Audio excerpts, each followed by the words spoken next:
Pai querido, em nome de Jesus, olha, Senhor, para essas vidas que agora se chega a Ti. Ora, graça, aleluia, reclam, benturemanash, alegrar-la, suivereixai. Ah, Senhor, traz alegria a esses corações, Senhor, que se arrependem agora. Pai querido, aqueles que desejaram, Senhor, ser o que os outros fossem, ou desejaram ter o que os outros tiveram, ó Deus. Pai querido, em nome de Jesus, vem agora, Senhor, de encontro a essas vidas. Ajuda-os, Pai, nessa nova realidade que vão ter a partir de hoje. Ajuda-os a se arrepender agora, Senhor, a não desejarem mais ter o que os outros têm ou ser aquilo que os outros são. Mas, Pai, que eles desejem ter cada dia mais as coisas espirituais, que eles desejem cada dia mais ter comunhão com o Senhor, que eles desejem cada dia mais ser usados poderosamente por Ti, Senhor, para abençoar os outros, não visando, Senhor, lucro financeiro ou lucro social, mas, Senhor, visando sempre agradar a Ti, adorar a Ti. Ó, Senhor, ajuda cada um de nós, cada dia mais, crescermos na graça e no Teu conhecimento. Ó Deus, em nome de Jesus, vai de encontro a essas vidas que estão enfermos, doentes, cura, Senhor, agora. Manifesta, Senhor, o Teu poder sobre eles, em nome de Jesus. Regraça, Moshanai. Amém. Glória a Deus. Aleluia. Vamos agora ao nosso questionário. Lembrando, então, quem deseja nos convidar, está aí o endereço abaixo. Entre em contato conosco, estaremos aí na sua igreja. Podemos levar aí uma palestra de incentivo à EBD, ou uma palestra para os professores, ou aí no culto de missões, ou no culto de família, ou um culto aí de avivamento, buscando o batismo com o Espírito Santo, né, cura, libertação, dons espirituais. Podemos aí dar ensino, estudo sobre dons do Espírito Santo.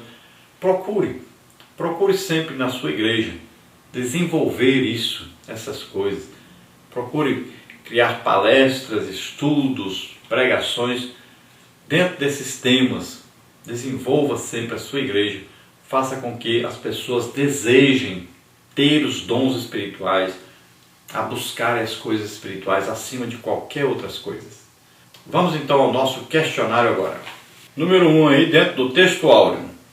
O coração com saúde é a vida da carne, mas a inveja é a podridão dos ossos. Provérbios 14:30. Dentro da verdade prática, número 2 para completar. O cristão verdadeiro não se deixa levar pela inveja e não age com maldade.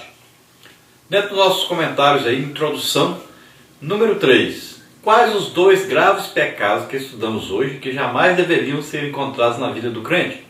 Inveja e a maldade. Dentro da primeira parte, então, a inveja no princípio do mundo. Pergunta número 4. O que é inveja? Então é o mesmo que cobiça, um sentimento de desgosto ocasionado pela felicidade do outro. Invejar é cobiçar e desejar o que a outra pessoa tem. Número 5. Onde nasceu a inveja? Tal sentimento nasceu da frustrada tentativa de Satanás em apoderar-se dos atributos divinos. Veja Isaías 14, 12 a 20. Lúcifer invejou o Senhor, queria ser maior que o Todo-Poderoso. No jardim do Éden, a serpente despertou algo parecido em Eva, levando-o ao desejo de ser como Deus. Gênesis 3, de 1 a 5. Esse sentimento ainda motivou o primeiro homicídio da história. Veja Gênesis 4, 5. A manifestação da inveja entre os servos de Deus é condenável por sua palavra. Veja Gálatas 5:26. Número 6. O que é a maldade? Então é uma ação maligna. A pessoa que pratica maldade é naturalmente perversa e está sempre pronta a prejudicar e ofender o próximo. O Senhor abomina os iníquos de coração e os que têm prazer em praticar o mal. Veja Provérbios 11:20. Os filhos do profeta Eli faziam o que era mal diante de Deus e tiveram por sentença a morte. 1 Samuel 2:34, 4:11. Todo aquele que busca ferir o seu semelhante, física ou moralmente, age de forma dissimulada, hipócrita e ímpia. Veja Provérbios 6, de 16 a 19. Número 7. A inveja leva à maldade. Como isso se processa? Quem se deixa dominar pela inveja vive angustiado e planejando o mal do seu próximo. A maldade é precedida pela inveja. Número 8. Cite exemplos nas Sagradas Escrituras do duplo pecado, inveja e maldade. Então, em Gênesis, encontramos a história de Caim, que, consumido pela inveja, assassinou seu irmão Abel. Tempos depois, os irmãos de José, movidos pela inveja, vendem-no como escravo para o Egito. Nos evangelhos, deparamos-nos com os sacerdotes que, por inveja do Senhor Jesus, tramaram a sua prisão e morte. Mateus 27, 18. Agora a parte 2, a inveja e sua consequência. Número 9. Como se deu a inveja na vida de Caim e que consequência trouxe? Então, o homicídio cometido por Caim nasceu da inveja que ele nutria por seu irmão Abel. Ele apresentou uma oferta ao Senhor que, por causa da má disposição do seu coração, foi rejeitada por Deus. A oferta de Abel foi aceita porque este amava a Deus. Gênesis 4, de 1 a 16. Vendo que o semblante de Caim decaíra por causa da inveja e do ódio que ele nutria contra seu irmão, Deus advertiu-o quanto ao pecado que jazia à porta. Caim permitiu que a inveja se transformasse em ódio, que mais adiante leva-o a planejar e executar o assassinato de seu irmão. Em consequência de seu crime, Caim é banido da presença do Senhor. Veja Gênesis 4,16. Número 10. Como se deu a inveja na vida dos irmãos de José e que consequência trouxe? Então José recebeu de seu pai Jacó um presente que o distinguia de todos os seus irmãos. Gênesis 37, 3. Certa vez teve 2 sonhos que, interpretados, mostravam toda a família de José curvando-se diante dele. Tais fatos suscitaram a inveja e a maldade de seus irmãos, pois era-lhes inadmissível que o irmão caçula viesse um dia dominá-los. Gênesis 37, 4 a 11. Tomados pela inveja, venderam-no como escravo para o Egito. Passados 13 anos, o Senhor exaltou José. O escravo hebreu tornou-se governador do Egito. José pôde salvar sua família, inclusive os que intentaram-lhe o mal. Gênesis 41 a 48. Mais tarde, eles vieram a se arrepender de seus pecados e a reconhecer que Deus, de fato, estava operando uma grande salvação por intermédio de José. Número 11. Como a vida do crente deve ser quanto à inveja? Então, o crente fiel não pode ser dominado pela inveja, pois tal sentimento é pecado. A Bíblia ensina que devemos nos alegrar com os que se alegram. Romanos 12, 15. Número 12. Complete segundo o proceder do invejoso. Mas o invejoso não consegue alegrar-se com o sucesso e o êxito dos outros, pois não tem escrúpulos e tudo fará para se apossar daquilo que não lhe pertence.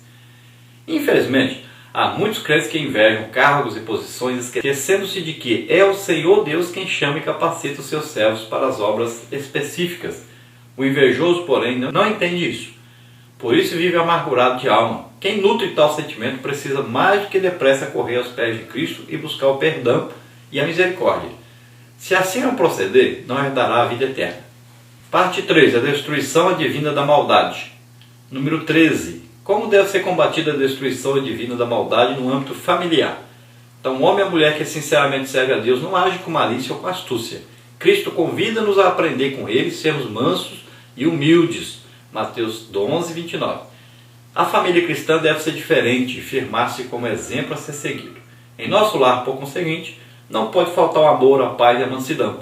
Se por acaso você estiver sofrendo com algum familiar, suporte e aprovação, e vença o mal com o bem. 1 Pedro 3, de 8 a 12.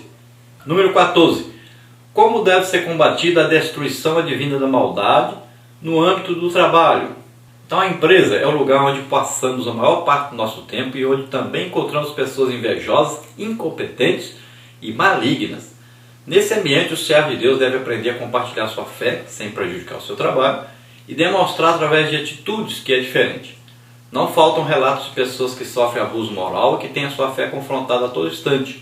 O desejo de galgar cargos e posições não é condenável, desde que isso ocorra de forma ética e como fruto do esforço e dos méritos pessoais. É inadmissível, porém, a um servo de Deus agir de forma desleal e antiética. Devemos ser sal e luz para influenciar positivamente o nosso ambiente de trabalho, a fim de que o nome de Cristo seja glorificado. Mateus 5, 13 a 16 e versículo 20. Ainda que você seja prejudicado, haja de maneira cristã. O Senhor, no devido tempo, o honrará. Gálatas 6, 9. Número 15. Qual é a realidade da igreja quanto à maldade? Como deve ser combatida a destruição advinda da maldade no âmbito da igreja? Então, falar sobre maldades dentro da igreja pode parecer desnecessário, mas infelizmente não é. Em nossos rebanhos não faltam lobos em pele de ovelha e joio em meio ao trigo. Há muitos que em nome de Deus planejam o mal, ensinam heresias e profetizam mentiras, trazendo dissensões, rebeliões e escândalos entre os santos. Mateus 7, 21 a 23, 2 Pedro 2, 1. A maldade tem minado a fé de muitos. Quantas pessoas alvos de calúnias e deslealdades não se acham desviadas do caminho do Senhor? A palavra de Deus diz que de 6 coisas odiadas pelo Senhor, a 7ª ele abomina. semear contendas entre os irmãos. Provérbios 6, de 16 a 19. Mesmo que você esteja padecendo perseguições por parte dos falsos irmãos, prossiga fielmente, pois o Senhor reservou-lhe uma grande recompensa. 2 Timóteo 3,12, Gálatas 2,4, 6,9, 1 de Pedro 5,4, Apocalipse 2,10. Converse com seu pastor, ele saberá como ajudá-lo. E a nossa conclusão, pergunta 16, que é para completar. Quem serve a Deus verdadeiramente não deve sentir inveja do seu próximo, nem praticar o mal. O Senhor chamou-nos para ser luz em meio às trevas. Assim, se você está sendo alvo de inveja ou de maldades, procure olhar para o alto, para aquele que lhe dá salvação e o livramento. Não se deixe vencer pelo mal, mas vença o mal com o bem. Romanos 12, 9, 21. Jamais esqueça que os olhos do Senhor estão atentos. Ele é justo e o seu rosto está voltado para os retos. Salmos 11, de 4 a 7. Glória a Deus, aleluia.